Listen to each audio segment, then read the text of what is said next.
KD news के इस bulletin में आप सभी का स्वागत, वंदन, अभिनंदन। आइए नजर डालते हैं इस वक्त की बड़ी खबर पर। इस वक्त की बड़ी खबर उत्तर प्रदेश के बनारस से आ रही है, जहां पर प्रधानमंत्री श्री नरेंद्र मोदी जी ने 20 अक्टूबर को बनारस से वर्चुअली रीवा एयरपोर्ट का लोकार्पण किया। कार्यक्रम को दौरान की कुछ मुख्य झलकियां आपके सामने प्रस्तुत हैं और कार्यक्रम दौरान देश के यशस्वी प्रधानमंत्री श्री नरेंद्र मोदी जी ने क्या कुछ कहा, आइए सुनते हैं उन्हीं की जुबानी। खास रिपोर्ट केडी न्यूज। जोरदार तालियों के बीच आपका एक बार पुनः अभिनंदन।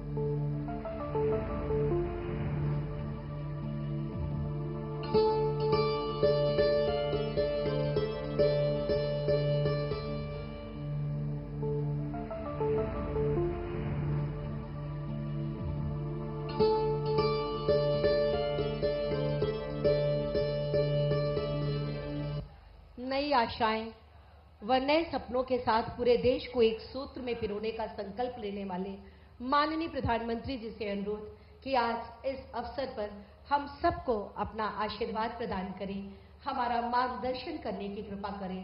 करतल ध्वनि के साथ एक बार पुनः माननीय प्रधानमंत्री जी का बहुत बहुत स्वागत एवं अभिनंदन।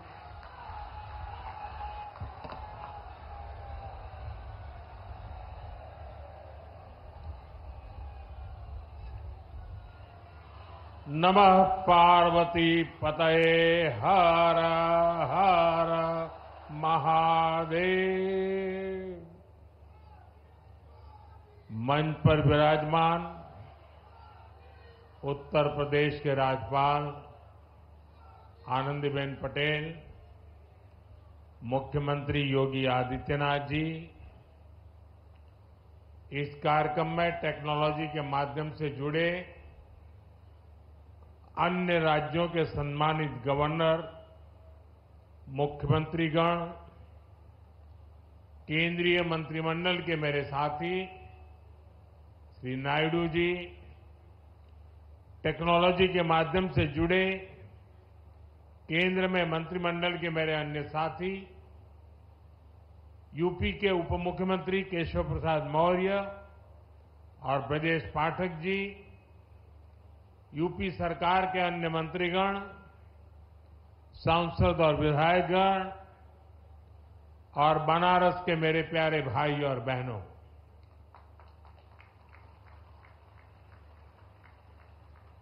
आज एक बार फिर बनारस का घरे आवे के मौका मिलल है।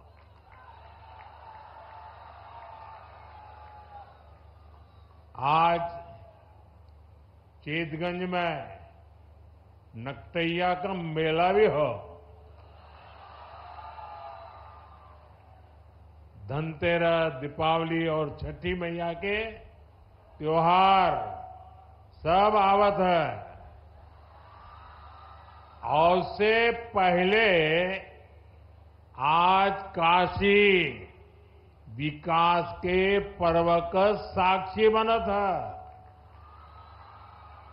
आप सबके बहुत खूब बधाई।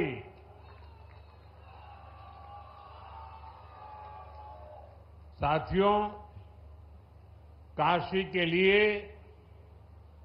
आज का दिन बहुत ही शुभ है। अभी मैं आंखों के एक बड़े अस्पताल कर उस अस्पताल का लोकार्पण करके आपके पास आया हूं और इसलिए आने में थोड़ी देर भी हो गई। शंकरा नेत्र अस्पताल से बुजुर्गों और बच्चों को बहुत मदद मिलने वाली है। बाबा के आशीर्वाद से अभी यहां हजारों करोड़ रुपए के प्रोजेक्ट्स का शिलान्यास और लोकार्पण हुआ है। इनमें देश और यूपी के विकास की उसको नई ऊंचाई देने वाले प्रोजेक्ट भी हैं। आज यूपी, बिहार, पश्चिम बंगाल, एमपी और छत्तीसगढ़ में अलग अलग एयरपोर्ट्स का शुभारंभ हुआ है। इसमें बाबतपुरा एयरपोर्ट के अलावा आगरा और सहारनपुर का सरसावा एयरपोर्ट भी शामिल है। कुल मिलाकर देखें तो आज शिक्षा, कौशल विकास, खेल, स्वास्थ्य, पर्यटन, हर सेक्टर के प्रोजेक्ट्स बनारस को मिले हैं। ये सारे प्रोजेक्ट्स सुविधा के साथ साथ हमारे नौजवानों के लिए रोजगार के अनेक नए अवसर भी लेकर आए हैं। यहां तो सारनाथ है, भगवान बुद्ध की उपदेश भूमि है। कुछ दिन पहले ही मैं अधिधम्म महोत्सव में सम्मिलित हुआ था। आज मुझे सारनाथ के विकास से जुड़ी करोड़ों रुपए की परियोजनाओं का लोकार्पण करने का भी अवसर मिला है। और आप तो जानते हैं, कुछ समय पहले गौरव प्राप्त होना ये हम सबके लिए गौरव का विषय है। मैं विकास की इन सभी परियोजनाओं के लिए आप सब मेरे काशीवासियों को और देश के सभी नागरिकों को बहुत बहुत बधाई देता हूं। साथियों, आपने मुझे जब लगातार तीसरी बार सेवा करने का आदेश दिया था, तब मैंने 3 गुना गति से काम करने की बात कही थी। अभी सरकार को बने 125 दिन भी नहीं हुए हैं। इतने कम समय में ही देश में 15 लाख करोड़ रुपए से अधिक की योजनाओं, परियोजनाओं पर हम काम शुरू कर चुके हैं। इसमें से ज्यादातर बजट गरीबों, किसानों और नौजवानों के नाम पर रहा है। आप सोचिए, 10 साल पहले तक सरकार के लाखों करोड़ रुपयों के घोटालों की चर्चा अखबारों में छाई रहती थी। बातचीत का मुद्दा ही लाखों करोड़ों का घोटाला होता था। आज सिर्फ 125 दिन में ही 15 लाख करोड़ रुपए का काम शुरू होने की चर्चा घर घर में हो रही है।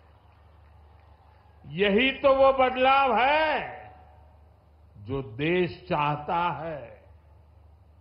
जनता का पैसा जनता पर खर्च हो, देश के विकास पर खर्च हो, पूरी ईमानदारी से खर्च हो, ये हमारी बड़ी प्राथमिकता है।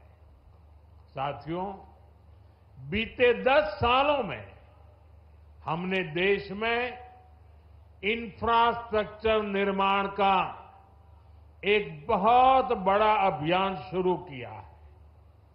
और इंफ्रास्ट्रक्चर के इस अभियान के 2 सबसे बड़े लक्ष्य हैं।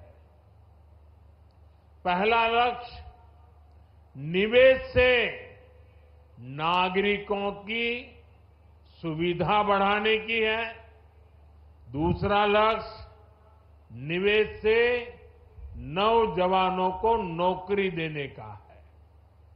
आज देश भर में आधुनिक हाईवे बन रहे हैं, नए नए रूट्स पर रेलवे ट्रैक बिछाए जा रहे हैं, नए नए एयरपोर्ट बन रहे हैं और ये सिर्फ ईंट पत्थर और लोहे सरिया का काम नहीं हो रहा, बल्कि इससे लोगों की सुविधा बढ़ रही है, देश के युवाओं को नौकरियां भी मिल रही है। साथियों, आप देखिए, जब हमने बाबतपुरा एयरपोर्ट वाला हाईवे बनाया, एयरपोर्ट पर आधुनिक सुविधाएं बढ़ाई, तो क्या फायदा सिर्फ आने जाने वालों को मिला? नहीं, इससे बनारस के कितने ही लोगों को रोजगार मिला। इससे खेती, उद्योग और पर्यटन तीनों को बल मिला। आज बनारस आने वाले लोगों की संख्या तेजी से बढ़ी है। कोई घूमने के लिए आ रहा है, कोई व्यापार के लिए आ रहा है और इसमें फायदा आपका हो रहा है। इसलिए अब जब बाबतपुर हवाई अड्डे का और विस्तार होगा तो आपको और ज्यादा फायदा होगा। आज इस पर काम भी शुरू हो गया है।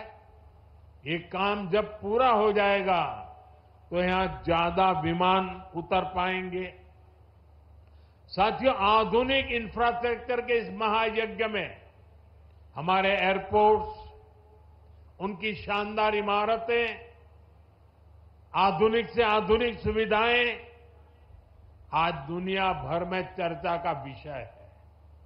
2014 में हमारे देश में सिर्फ 70 एयरपोर्ट थे और नायडू जी ने अभी विस्तार से उसका वर्णन किया। आज 150 से ज्यादा एयरपोर्ट है और जो पुराने एयरपोर्ट है हम उन्हें भी रिनोवेट कर रहे हैं। पिछले साल देश में 1 दर्जन से अधिक एयरपोर्ट पर नई सुविधाओं का निर्माण हुआ, मतलब हर महीने एक। इनमें अलीगढ़, मुरादाबाद, श्रावस्ती और चित्रकूट एयरपोर्ट भी शामिल है। अयोध्या भी एक भव्य इंटरनेशनल एयरपोर्ट हर रोज राम भक्तों का स्वागत कर रहा है। आप जरा सोचिए, वो भी दिन थे जब यूपी को खस्ताहाल सड़कों के लिए ताने दिए जाते थे। आज यूपी की पहचान एक्सप्रेस वे राज्य के रूप में हुआ है। आज यूपी की पहचान सबसे अधिक इंटरनेशनल एयरपोर्ट वाले राज्य की है। नोएडा के जेवर में भी जल्द ही एक भव्य इंटरनेशनल एयरपोर्ट बनकर तैयार होने जा रहा है। यूपी की इस प्रगति के लिए मैं योगी जी, केशव प्रसाद मौर्य जी, ब्रिजेश पाठक जी, उनकी पूरी टीम की सराहना करता हूं। साथियों, बनारस का सांसद होने के नाते भी जब यहां की प्रगति देखता हूं तो संतोष होता है। काशी को शहरी विकास की मॉडल सिटी बनाने का सपना तो हम सभी ने साथ मिलकर देखा है। एक ऐसा शहर जहां विकास भी हो रहा है और विरासत भी संरक्षित हो रही है। आज काशी की पहचान बाबा विश्वनाथ के भव्य और दिव्य धाम से होती है। आज काशी की पहचान रुद्राक्ष कन्वेंशन सेंटर से होती है। आज काशी की पहचान रिंग रोड और गंजारी स्टेडियम जैसे इंफ्रास्ट्रक्चर प्रोजेक्ट से होती है। आज काशी में रोपवे जैसी आधुनिक सुविधा बन रही है। ये चौड़े रास्ते, ये गलियां, ये गंगा जी के सुंदर घाट आज सबका मन मोह रहे हैं। साथियों, हमारा निरंतर प्रयास है कि हमारी काशी, हमारा पूर्वांचल व्यापार कारोबार का और बड़ा केंद्र बने। इसलिए कुछ दिन पहले ही सरकार ने गंगा जी पर एक नए रेल रोड ब्रिज के निर्माण को स्वीकृति दी है। ई जौन राजघाट का पुल होना एकरे पास में एक थे भव्य पुल और बने जाता, एकरे नीचे कई थे ट्रेन चले और ये ऊपर 6 लेन का हाईवे भी बनी। एकर लाभ बनारस और इस चंदौली के लाखन लोगन के मिले। साथियों, हमारी काशी अब खेलों का भी एक बहुत बड़ा केंद्र बनती जा रही है। सीगरा स्टेडियम अब नए रंग रूप में आपके सामने है।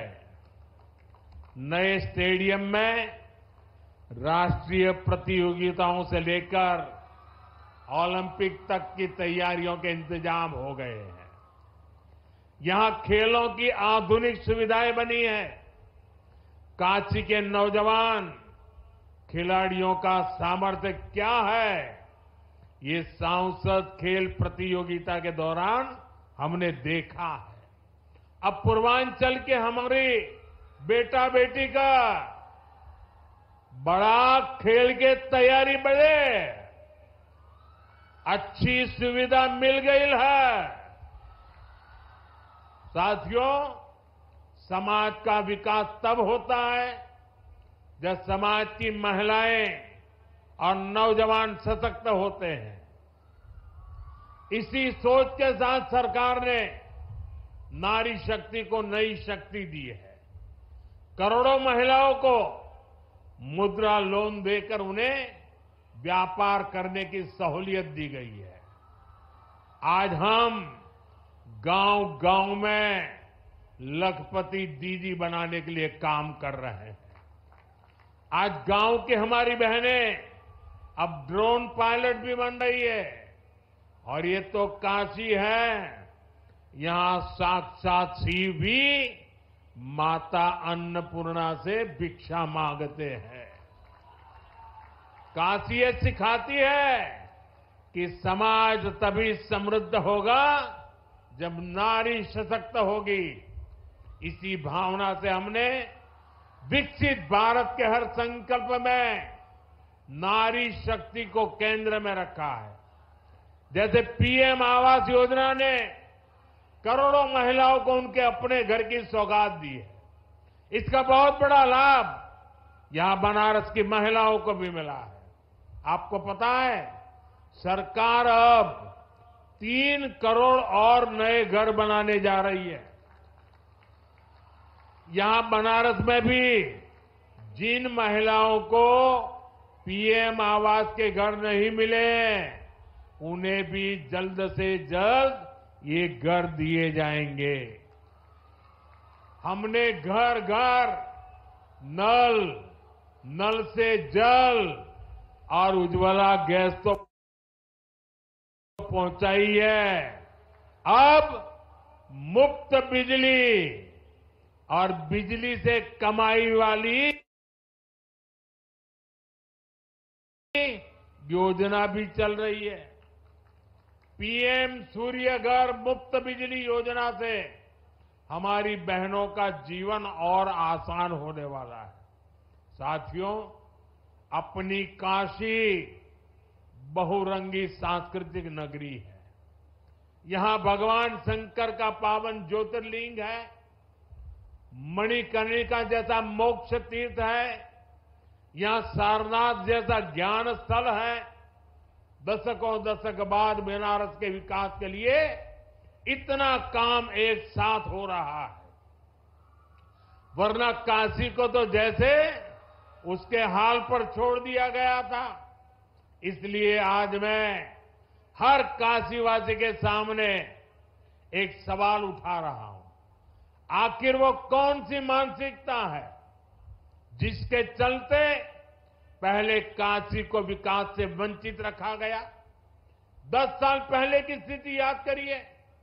बनारस को विकास के लिए तरसाया जाता था। जिन लोगों ने यूपी में लंबे समय तक सरकारें चलाई, जो लोग दिल्ली में दशकों तक सरकार में बैठे रहे, उन्होंने कभी बनारस की परवाह क्यों नहीं की? इसका जवाब है परिवारवाद और तुष्टीकरण की राजनीति। कांग्रेस हो या समाजवादी पार्टी, ऐसे दलों के लिए बनारस का विकास न पहला प्राथमिकता में था, न भविष्य में कभी होगा। इन दलों ने विकास में भी भेदभाव किया, जबकि हमारी सरकार सबका साथ सबका विकास के मंत्र पर चलती है। हमारी सरकार किसी योजना में भेदभाव नहीं करती। हम जो कहते हैं वो डंके की चोट पर करके दिखाते हैं। अयोध्या में भव्य राम मंदिर बनेगा। आज अयोध्या में हर रोज लाखों लोग रामलला के दर्शन करने जा रहे हैं। महिलाओं को विधानसभा और लोकसभा में आरक्षण की बात भी वर्षों से लटकी रही थी। यह ऐतिहासिक काम भी हमारी सरकार ने पूरा किया है। 3 तलाक की कुरीति से कितने ही परिवार पीड़ित थे। मुस्लिम बेटियों को इससे मुक्ति दिलाने का काम हमारी सरकार ने किया। ये भाजपा सरकार ही है जिसने ओबीसी आयोग को संवैधानिक दर्जा दिया। ये भाजपा सरकार है, एनडीए सरकार ही है जिसने बिना किसी का हक छीने गरीबों को 10% आरक्षण दिया। साथियों, हमने अपना काम किया, नेक नियत से नीतियां लागू की, ईमानदारी से देश के हर परिवार का जीवन बदलने का प्रयास किया। इसलिए देश भी हमें लगातार आशीर्वाद दे रहा है।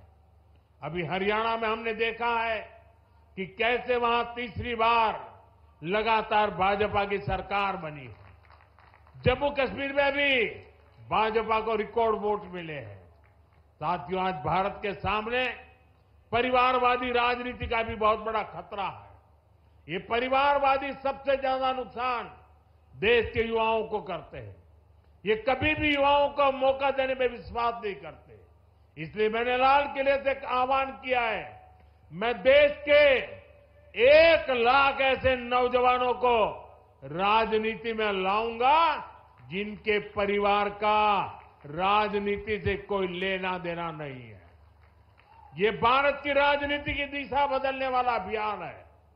ये भ्रष्टाचार और परिवारवादी मानसिकता को मिटाने का अभियान है। ये काशी के उत्तर प्रदेश के नौजवानों से भी कहूंगा कि आप खुले मन से नई राजनीति की धुरी बने। काशी का सांसद होने के नाते मैं यहां के नौजवानों को ज्यादा से ज्यादा आगे लाने के लिए प्रतिबद्ध हूं।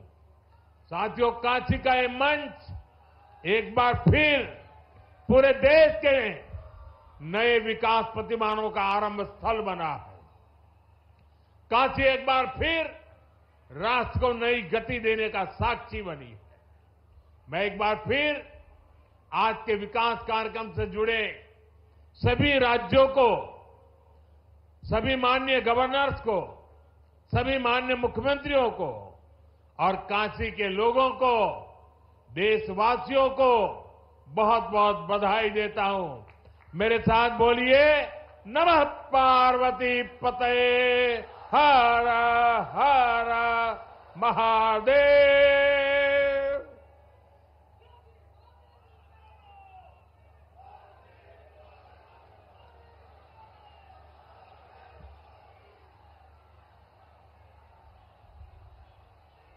बहुत बहुत आभार माननीय प्रधानमंत्री जी, बहुत बहुत साधुवाद।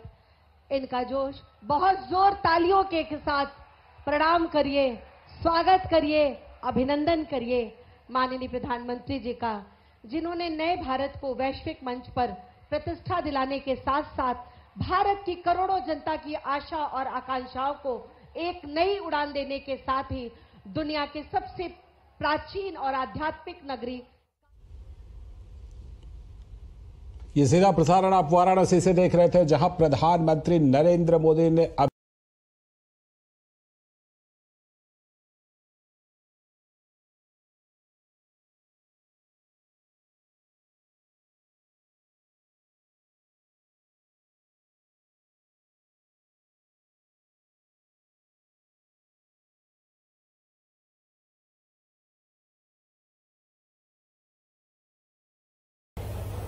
अब वो समय है जब माननीय मुख्यमंत्री जी रीवा भोपाल फ्लाइट को हरी झंडी दिखाकर रवाना करेंगे। मुलाकात होगी, तब तक के लिए जय हिंद, जय भारत। माननीय मुख्यमंत्री डॉक्टर मोहन यादव जी रीवा भोपाल फ्लाइट को हरी झंडी दिखाकर रवाना करेंगे। अपने सभी अतिथियों के आभारी हैं मध्य प्रदेश के माननीय मुख्यमंत्री डॉक्टर मोहन यादव जी के, जिन्होंने इतनी बड़ी सौगातें विंध्य क्षेत्र को सौंपी। आभारी हैं हम उप मुख्यमंत्री महोदय जगदीश देवड़ा जी के कि आज आप इस गरिमामय कार्यक्रम में सम्मिलित हुए, आपने अपना उद्बोधन दिया। आभारी हैं हम श्री राजेंद्र शुक्ल जी, उप मुख्यमंत्री मध्य प्रदेश शासन के। आभारी हैं हम अन्य सभी जनप्रतिनिधियों के, माननीय राज्य मंत्री प्रतिभा बागरी जी के, माननीय सांसद जनार्दन मिश्र जी और हमारे अन्य जो सभी अतिथि जिन्होंने अपना समय इस कार्यक्रम में दिया, उनके लिए हम बहुत बहुत आभारी हैं, धन्यवाद ज्ञापित करते हैं। साथ ही आप सभी का भी हम हार्दिक धन्यवाद ज्ञापित करते हैं कि आपकी गरिमामय उपस्थिति यदि नहीं होती तो ये कार्यक्रम इतने अच्छी तरह से, इतने व्यवस्थित ढंग से संपन्न नहीं हो पाता। एक बार पुनः आप सभी की उपस्थिति के लिए आप सभी का हार्दिक धन्यवाद, आभार, शुभ रात्रि।